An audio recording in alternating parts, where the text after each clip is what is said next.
Ẹ káàbọ̀ sórí ètò tèmi.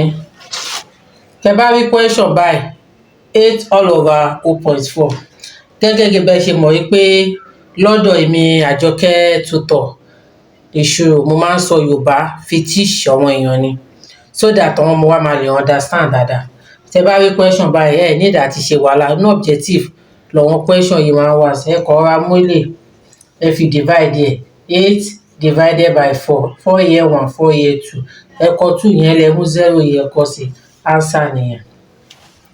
Ṣó yé wa bẹ́ẹ̀ yẹn?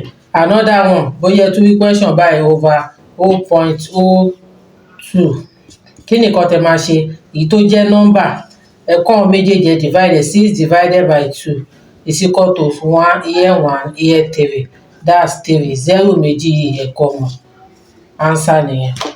Ṣó yé wa?